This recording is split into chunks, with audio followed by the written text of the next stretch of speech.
This podcast has been brought to you by our Patreon account. After almost 4 years of producing free content in one way or another, we're finally opening up the doors for people to financially support us. For anyone out there that supports what we're doing, believes in us, believes in what we're trying to achieve, feel free to head over to patreon.com/XY Advisor. And second of all, we've finally converted our mainly dormant website into a membership site now. It is focused on training. You pay $49 a month. You get one credit to spend on the library of different training courses, and those training courses are constantly getting upgraded and constantly getting added to. We actually give half the money to the course providers because we value what they do. It's just a really good way for us to improve upon the financial advice community. So that's everything. Enjoy the podcast. This episode is brought to you by Hub24, whose purpose is to connect advisors to innovative solutions that create opportunity.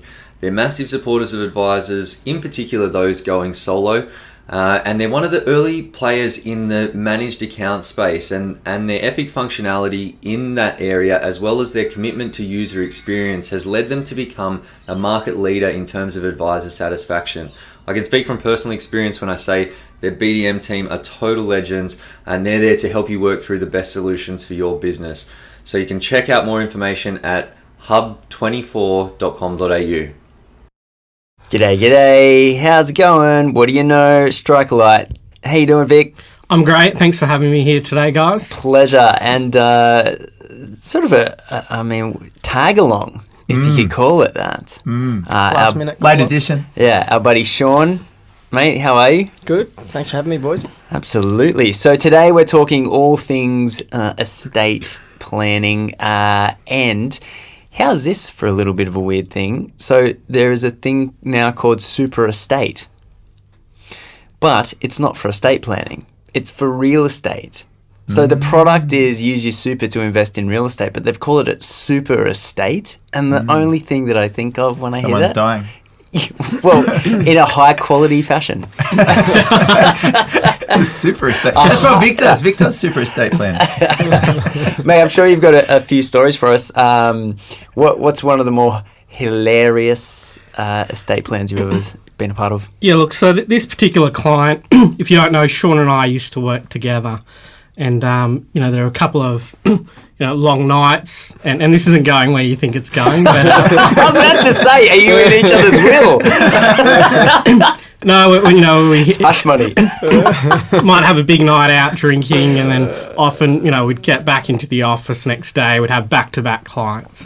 Ooh, Similar to a financial planning client fills out a fact finder. And often if you're a bit ill-prepared, just before the meeting, you do a quick review of it. So have a quick look at the fact find. Got this widow sort of client. She fills out sort of a family structure. And it says, children. And she's got a child called Coco. And so I go through the asset list. She's got a couple of $1 million house, lots of superannuation. So I'm thinking this is great. First meeting after a long night out. Testamentary trust is going to be fine. So sit down with the client and ask her, look, what is it that you want to achieve? And she says, well, I've got, obviously my daughter, and I want to make sure that she's going to be looked after. And so, because I'm not in the right headspace this early in the morning, I start going through the benefits of testamentary trust, talk about how I'm going to save her daughter all of this tax.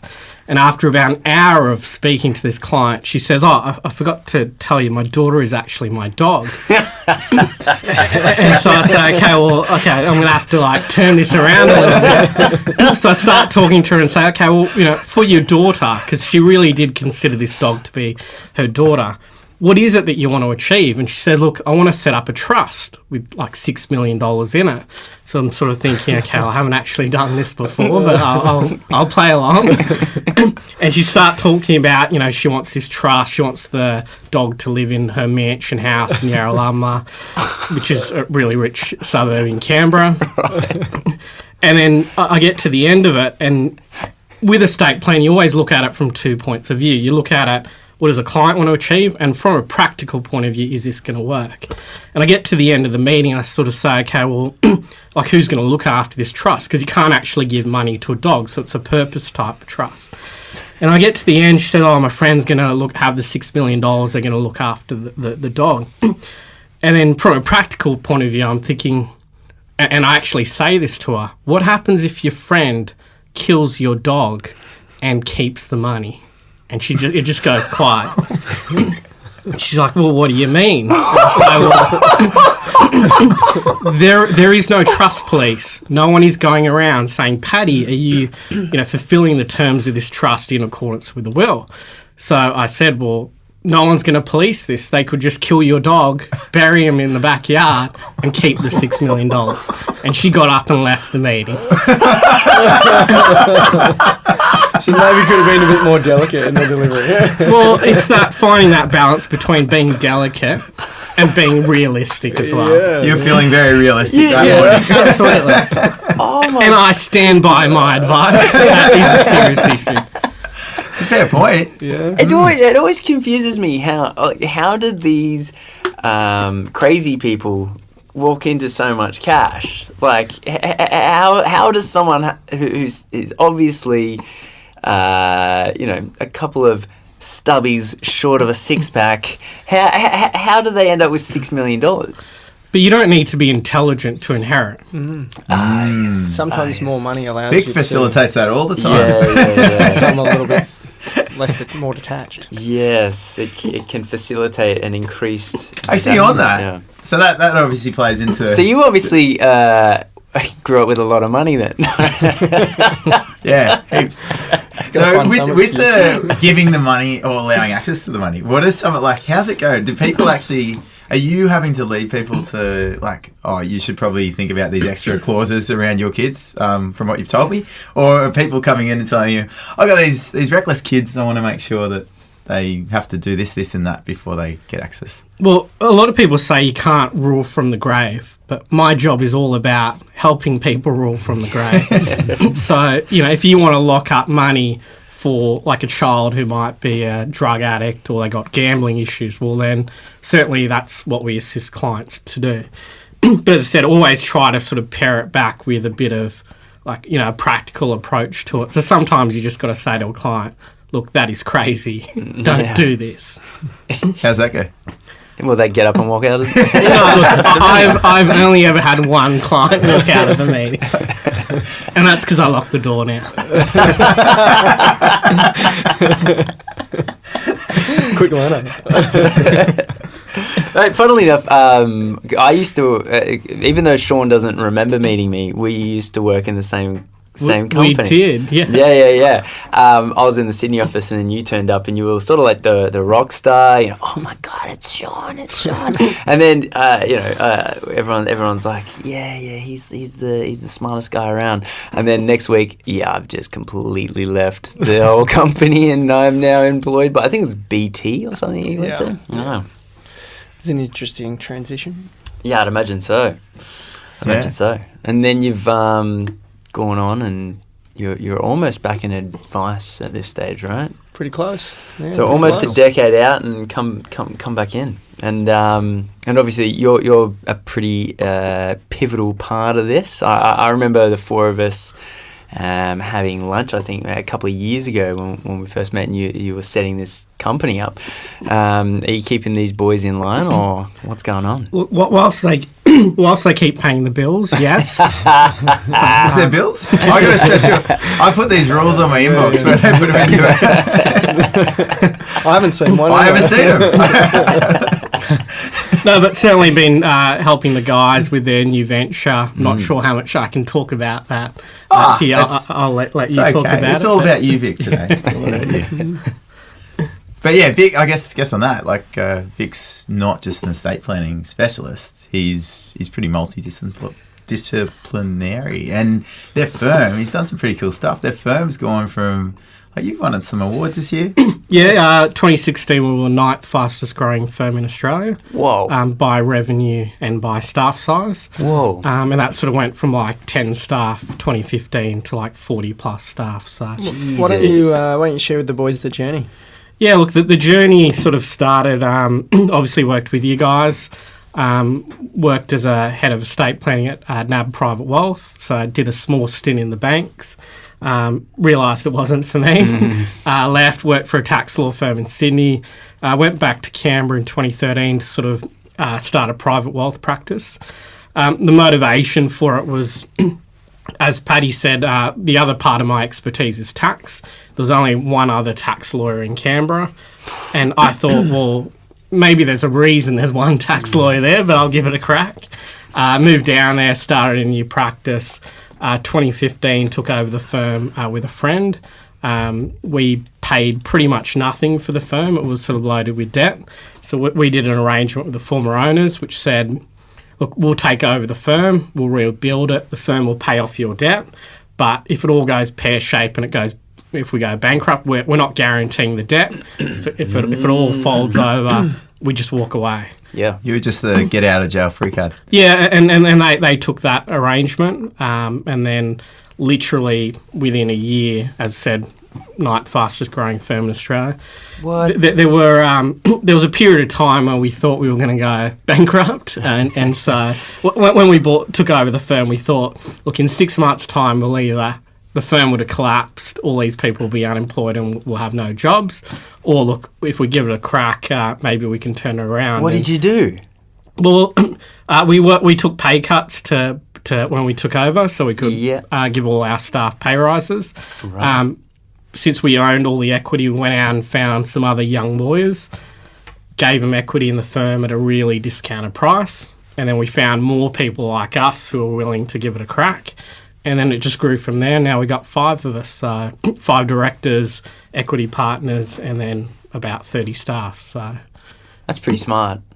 Well, I think it's all about, whether it's financial planning business or a legal practice, it's all about backing yourself and taking a bit of a gamble. And in hindsight, I look back and go, that was crazy. Like, why did we do that? and even when we went and got, advice from, my accountant, the firm's accountant, and they all said, look, don't buy this firm. It's a bad idea. And we thought, no, let's buy it. So, I hear what you're saying, but... And one of the interesting things about the firm is it's just purely focused on private work, right? Which is pretty unique in Canberra. Yeah, well, I mean, you asked sort of, how we turned it around. It was actually, the firm predominantly did government work, right, as all firms in Canberra do. Myself and the other director who took over, none of us knew how to do government work. So we said, well, let's not renew all this government panel work. Let's just do private client work, which is all I knew how to do anyway. Yeah. And then it just sort of exploded from there. And it was probably because we're probably the only firm in Canberra who doesn't do government work. So no one was actually focusing on private client work. Wow. You've walked into an open market, essentially. Yeah, I think people think Canberra and think, government sustains Canberra, but there's a lot of really large size and wealthy business owners in town, and a lot of businesses in the private sector support the government sector. So, it was crying out for someone to sort of come in and just focus on those guys. And do you work with financial planners much? Pretty much all my work comes from financial planners and from accountants as well. So Right. I sort of specialise in estate planning tax work, and so my practice really integrates with financial planners' practice. So I deal with a lot of financial planners, do all the estate planning for their client, superannuation advice from a legal point of view, tax advice for their clients as well. And how so let's say I've got a financial planning business, someone comes in, they've got insurance, but they also need their estate looked at.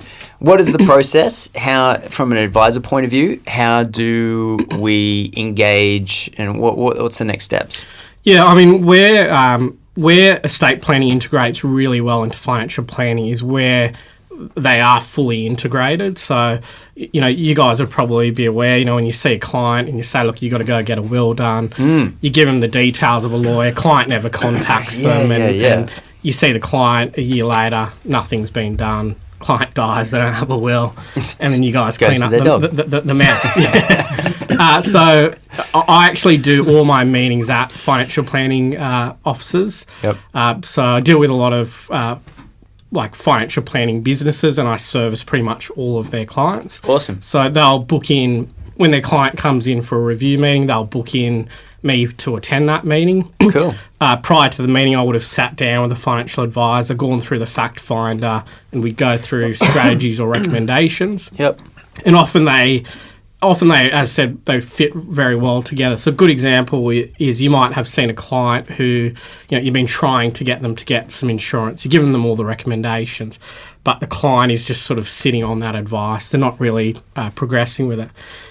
I might see that client, they might have like a blended family, and so insurance might be a good way of increasing the size of the estate so that they can give that insurance to a particular beneficiary.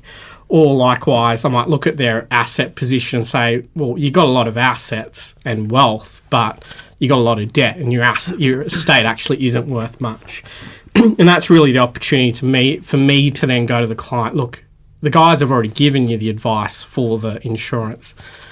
You're now doing your estate planning. In order for us to make sure it all complements each other and we actually are achieving the outcomes that you want, you've got to go ahead with the insurance as well. But as I said, it's and then I'll give the client all the recommendations, send them a letter of advice. Once they decide to go ahead with it, I sit down with the advisor. We make sure we've covered off everything like trust, insurance, superannuation, and then I meet the client at my office and we sign documents. So, because you don't need it looked at every year, right, your estate plan. So we were talking before with an advisor that specialises in wealth transfer from generation to generation. Is that the kind of stuff that you find most meetings that you're in? The parents are there, the children are there. You're handling both sides. Yeah, look, it's rare to get a meeting where parents and children are all there in the same meeting. Okay. Where I do those meetings is where there's a business involved. Yeah. And so often we're doing like a business succession strategy for the client where they might have built up this business. They've got one child who works in the business. They've got another child who sort of is doing their own thing. We need a plan to sort of, hand over the business to that particular child, but also, potentially give other assets to the other child. Well, yeah. I mean, if you want to travel the world and be lazy, right, you should definitely still be able to get the fair share as the kid that puts in all the work. Surely, right? Yeah, surely. absolutely. And that obviously feeds into the estate litigation practice when people start contesting. But, so we do a lot of those meetings, and usually the accountant gets involved as well, and usually the financial planner will be there really project managing everyone and sort of guiding the client down the sort of process.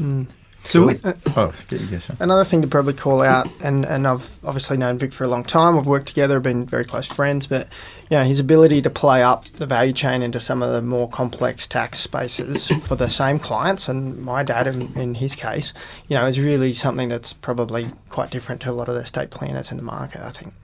What sort of complexity do you what do you have to navigate when you're sort of going through that process? Yeah, so I mean, a lot of people just, when they think estate planning, they just think, it's just a will and then maybe some death benefit nominations for super.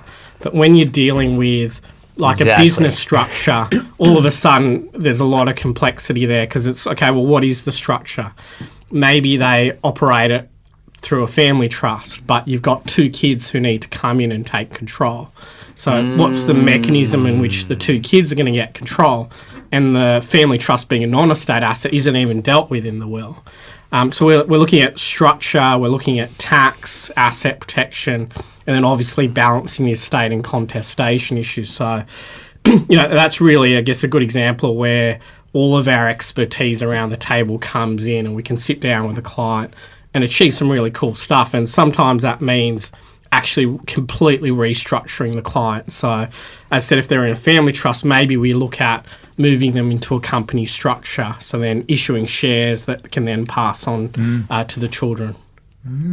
It gets a lot more technical. Whoa. It can get incredibly technical once, as I said, depending on what the structure is. I mean, unless it's just a sole trader, which, if they got good advice, they shouldn't be a sole trader. But unless they're a sole trader, then all the assets just go in accordance with their will. If it's some other kind of structure, as I said, we've got to deal with the complexity of the structure, but then also maybe restructure them into something else. Here's a question, and it's not estate planning, but I think you're probably the right person to ask. It's the idea between, say, equal ownership. Let's say two people own a company 50-50, but one person is on holiday for 6 months of the year and one person is working 12 months of the year. Are you talking about Sean and Paddy? Yeah, that's what I was thinking, exactly the same thing. Specifically not Sean and Paddy. No. But in general, let's say a company it has a profit of $1 million. You've got two, and can you separate dividend distribution based on effort without affecting ownership? Yeah, so there's essentially two different mechanisms to sort of try to balance it or incentivize, someone who works more than the other person. The first way is through salary. So in addition to getting your profit distribution, you could have a formula which then determines what your salary is. So I'm not sure which one of you guys are the ones that is on holidays all the time. Probably Sean. So Paddy, because you work in the business a bit more. This is laughable. Maybe. Accurate. Because you work in the business more than Sean, you should potentially get paid more. And maybe we work out, okay, for every sort of day that you work in the business, you get paid X amount. So there's your incentive to actually work more hours. The other way to do it is if you don't want to do it through salary, then we're potentially doing it through distributions, like profit distributions. And you can sway profit distributions? No, so you can't. So if you got a company with two ordinary shareholders, 50-50, yes, you can't stream dividends to one shareholder. Right. So if we're going to declare a dividend of $100,000, yep, it's going to get split equally between the two shareholders. Okay. But one way to do it is to introduce new classes of shares. So we might issue like an A-class share to Paddy. Yep. Sean might get like a B-class share. Maybe even C. Yeah, maybe C. Maybe even D. And then you get a promissory note. Why did I agree to this? And then essentially, if Paddy it's all on meets the public record now. if Paddy meets like certain requirements, the A-class share gets like a preferential dividend. Awesome. Sean could get a dividend on his, and then once they both been sort of received their amount, they declare another dividend on the ordinary shares, right? And that goes equally between the two. And for as hilarious as that scenario is, the reason I was asking is probably more so for those younger advisors that are buying into practices, and you get the older advisor who's working less, going on holidays, but they might still own 80% of the business. The new advisor who's brought in maybe 20% is doing all the work. They're getting maybe $100,000 per year as salary, but making the owner an obscene amount of money that they're not seeing. So in a situation like that, how would you tackle it? Yeah, I mean, for a young advisor who's buying into practice, I mean, I guess there's so many different considerations. One is, how do you structure that purchase? So one option is you agree on a figure, the advisor then goes to a bank, borrows some money, and then just purchases those shares. And I'd say that's probably how it's most commonly done. The other way to do it is you could have it vendor finance. So essentially the shares come across to the young advisor. They bought those shares at an agreed value. And then there's an amount which is owed back to the older advisor. And they agree that they'll pay it off over a period of time. The other way to do it, which is probably not really commonly done, but I think it's the better way to do it, is to come up with like an earn-out arrangement where you agree with the older advisor, we're going to buy your practice for X amount. And that might involve a small amount up front, let's just call it $200,000. And then the trail bit that is owed to the older advisor is dependent on maintaining profitability of the firm or even potentially growing it. So that's really the incentive for the older advisor to make sure that all those clients are transitioned to the younger advisor and that they're actually not just sitting back collecting their $100,000 a year. They actually need to actively work in the business to maintain that profitability. Otherwise, the amount they're going to receive is going to reduce. So for every young advisor who's out there right now thinking about buying a practice, what is the one piece of advice that you'd give them? Yeah, don't do it. Okay, and I'm happy. Yeah, like Said controversy. Okay, no. No, I'm gonna. I like the answer. It's not that I mean, I wasn't expecting it, but if that's what you honestly feel, I what are the appreciate it. challenges that you see when? No. Let's finish this. Look, I guess it's with like any kind of business. You got to really look at what are you actually buying. And so, if I was looking at buying a financial planning practice, I want to look at the reputation of the actual financial planning practice, and also the older advisor, but also looking at the demographic of the client base. Because are you taking over client base which is essentially dormant, or is it a young, really active book of clients? But ultimately, when you're looking at any business, it's all about like cash in the bank. So it's all about what amount of money you're going to have at the end of every week in your pocket. And if that's not an amount that is going to allow you to live a really comfortable life, but also, invest and do other things, then you probably shouldn't do it. Mm. I might just add something to sort of the front end of that, which is something I've seen a number of times where people have gone into a practice on a discussion and intent for a buy-in, but the deal isn't done, and it's sort of conceptually agreed, and they burn years in this practice on a promise of something that then sometimes best intentions, but situations change, and then they get burnt, and basically then they're off. They're frustrated, they're disappointed. They've got to go and find a whole nother opportunity, and so.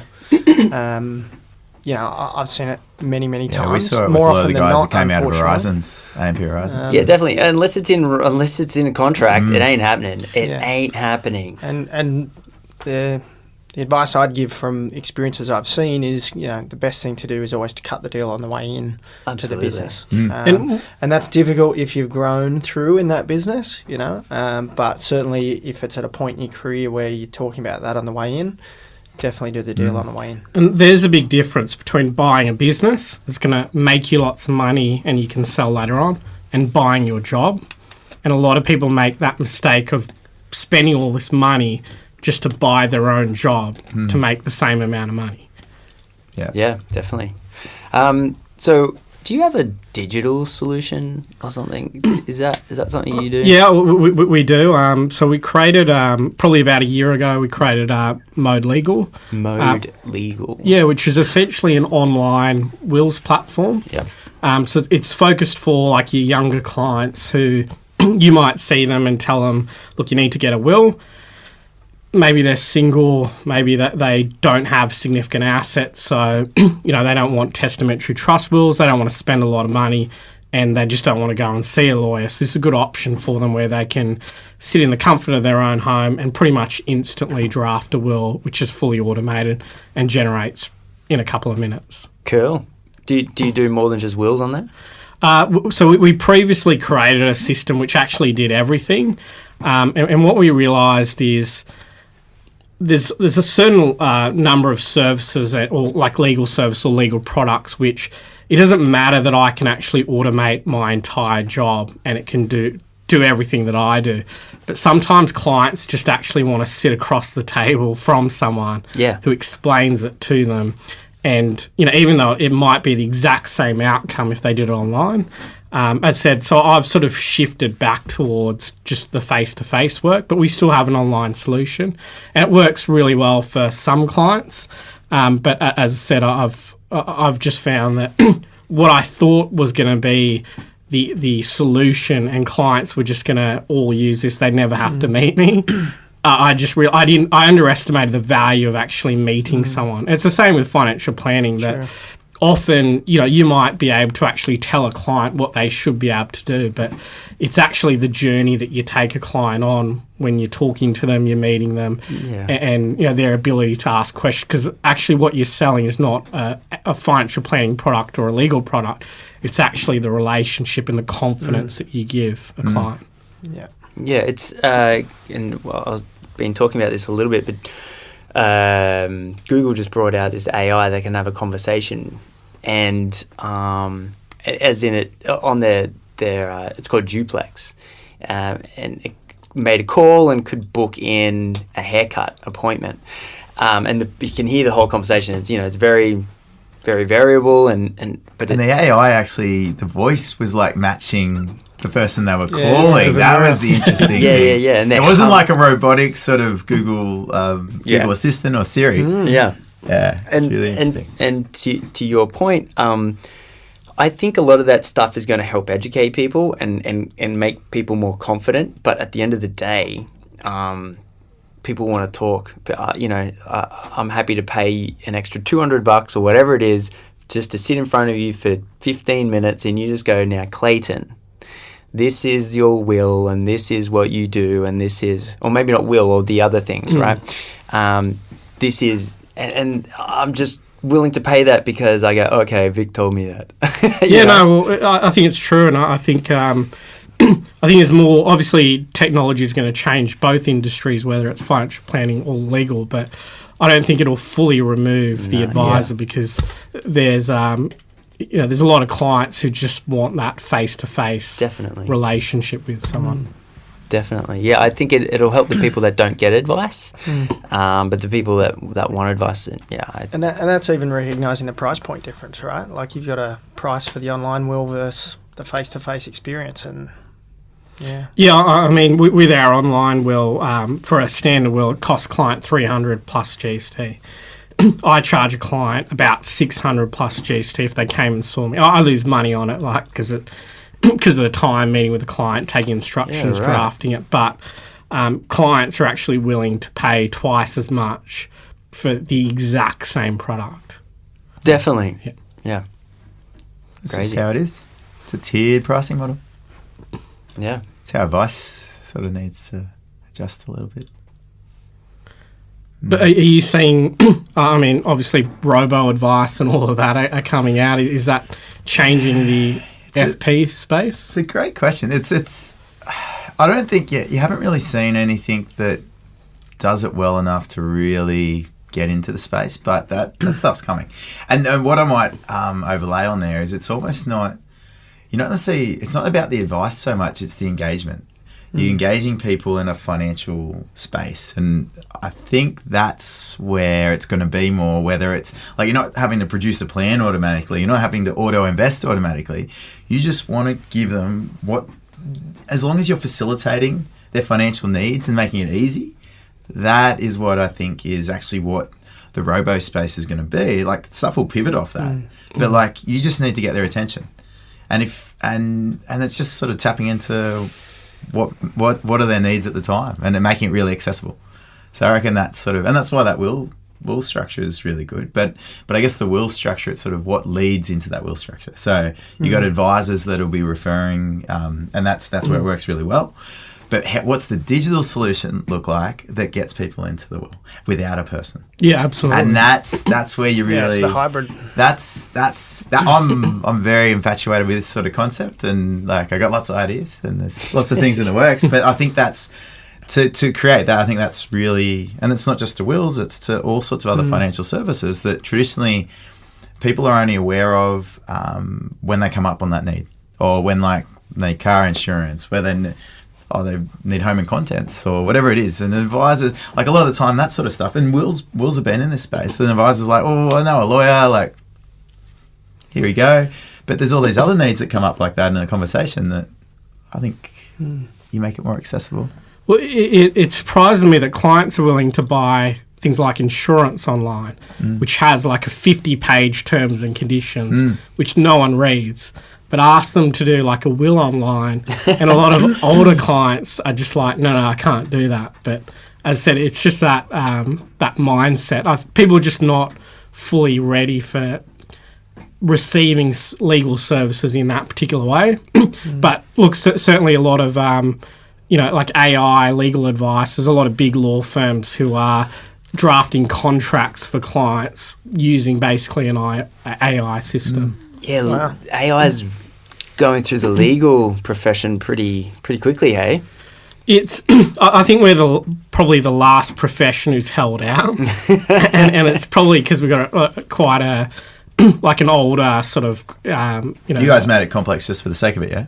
Yeah, I mean that's just, so no one else can understand it. That's the benefit of self-regulation. How do we build up a moat around this industry?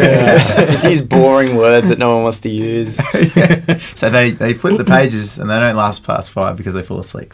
But I mean, that's sort of what motivated us to do legal services online, because a lot of the legal industries sort of takes the view, well, we're lawyers, we've studied for X period of time, like a robot can't do what we do.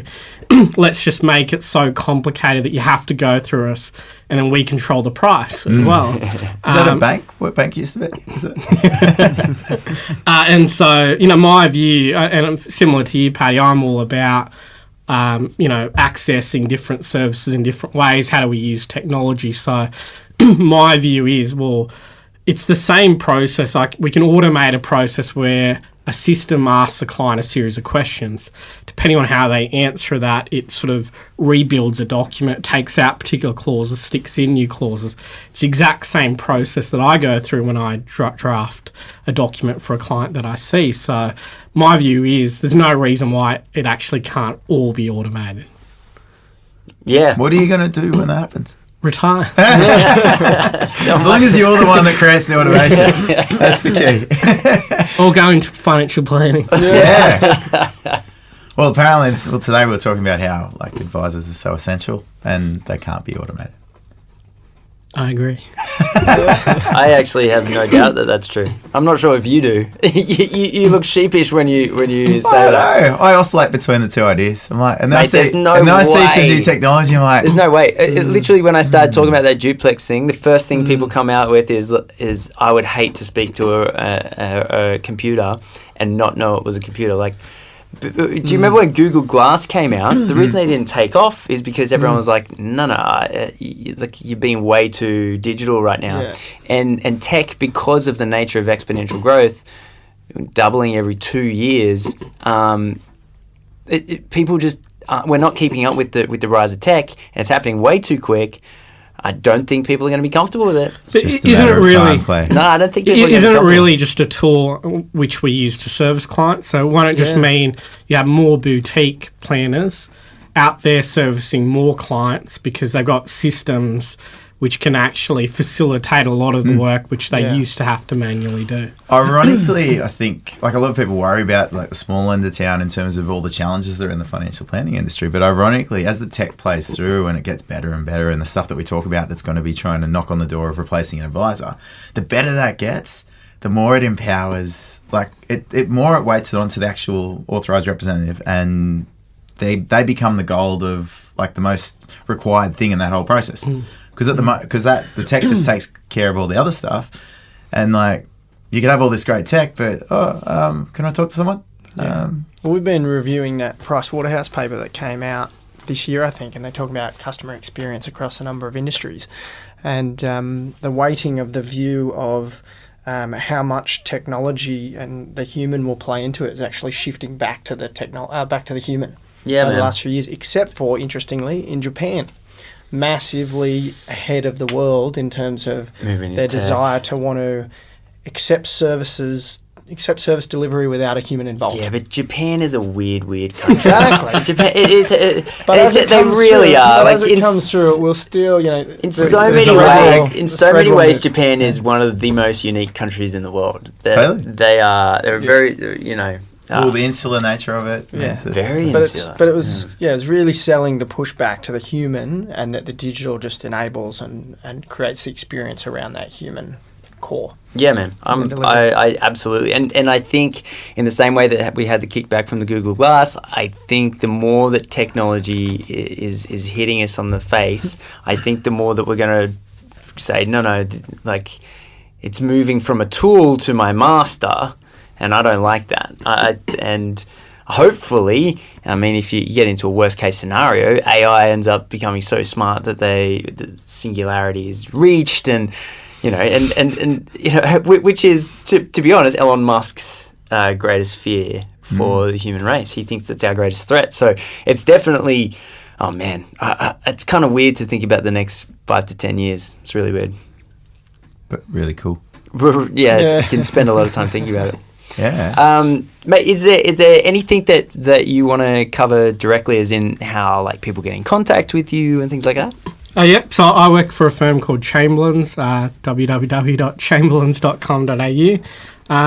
Also wrote 2 of the only textbooks on testamentary trusts. Having trouble getting to sleep? Yeah. What are they called?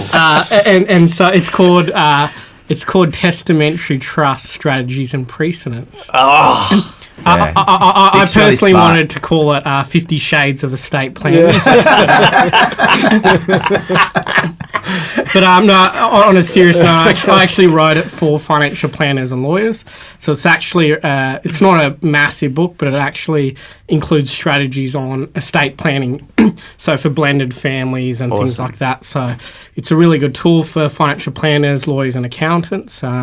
And it's sold by LexisNexis. I do get paid royalties on it, so please purchase the book. LexisNexis. But yeah, no, it's otherwise. I'm in Sydney, based in Canberra, but in Sydney every fortnight. So deal with a lot of financial planners in the CBD, but also around outside of the city.